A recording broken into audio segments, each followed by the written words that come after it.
मुंबईमध्ये विद्यार्थी आक्रोश मोर्चाला पोलिसांचा अडथळा. मंत्रालयाकडे निघालेल्या विद्यार्थ्यांवर बळाचा वापर. सम्यक विद्यार्थी आंदोलनाच्या वतीने मुंबई आयोजित मंत्रालयावर विद्यार्थ्यांचा आक्रोश मोर्चा शांततेत निघाला असताना या दरम्यान तणावाचे वातावरण निर्माण झाले.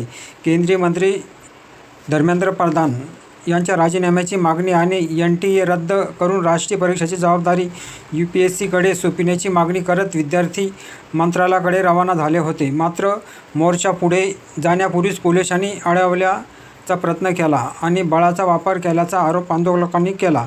या व्हिडिओबद्दल आपलं मत काय? आपण जर नवीन असाल तर व्हिडिओला लाईक करा, चॅनलला सबस्क्राईब करा आणि नेमकं काय प्रकरण आहे आपण व्हिडिओमध्ये प्रत्यक्ष बघूया. चला बघूया व्हिडिओमध्ये नेमकं काय झालं आहे.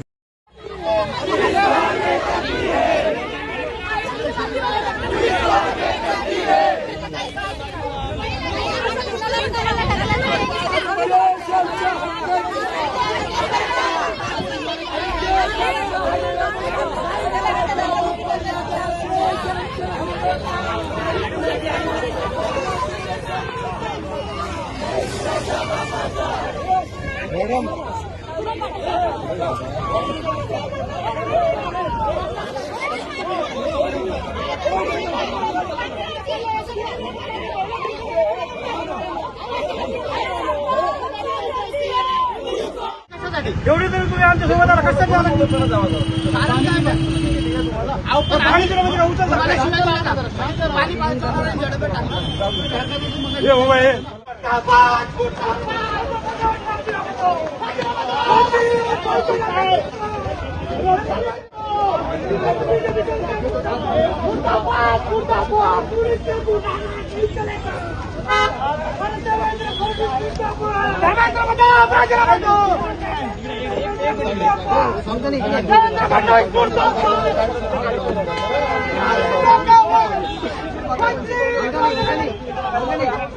जय भीम.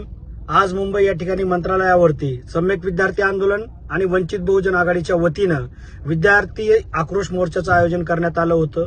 या मोर्चामध्ये महाराष्ट्रातील अनेक जिल्ह्यांमधून वेगवेगळे विद्यार्थी सम्यक विद्यार्थी आंदोलनाचे कार्यकर्ते सहभागी झाले होते. तसंच मी देखील औरंगाबाद विद्यापीठातून येऊन या मोर्चात सहभागी झालो होतो. मात्र आमचा मोर्चा शांततापूर्ण वातावरणात असताना देखील मुंबई पोलिसांनी नेमकं कुणाच्या सांगण्यावरून हा मोर्चा दडपवण्याचा प्रयत्न केला हे काय मला कळत नाही. या मोर्चा दडपवत असताना पोलिसांनी माझ्यासोबत झटापटी केली आणि माझ्या हाताला मार लागलेला आहे, आपण या ठिकाणी पाहू शकता. मात्र या ठिकाणी देशामध्ये वेगवेगळ्या शहरामध्ये आंदोलन शांततापूर्ण वातावरणात होतंय, पोलीस सहकार्य करतायत. मात्र आमच्यासोबतच पोलिसांनी अशी का वागणूक दिली किंवा पोलीस आमच्यासोबत असे का वागले, पोलिसांनी आमच्यासोबत अशी झटापटी का केली, हा आमच्या समोर प्रश्न पडलेला आहे. कार्यकर्त्यांना देखील मी या ठिकाणी सुचवू इच्छितो की काळजी करण्याचं कारण नाही, मात्र हाताला आज बऱ्यापैकी मार लागलेला आहे, त्यामुळे येत्या काळात थोडासा आराम करावा लागेल. मात्र आपण सरकारला आणि पोलिसाला न घाबरता आपण पुन्हा एकदा नव्या जोमाने नव्या ताकदीने श्रद्धेय बाळासाहेब आंबेडकर आणि सुजातदादा आंबेडकर आपल्याला ज्या पद्धतीने आदेश देतील त्या पद्धतीने आपण लढा उभा करणार आहोत. धन्यवाद.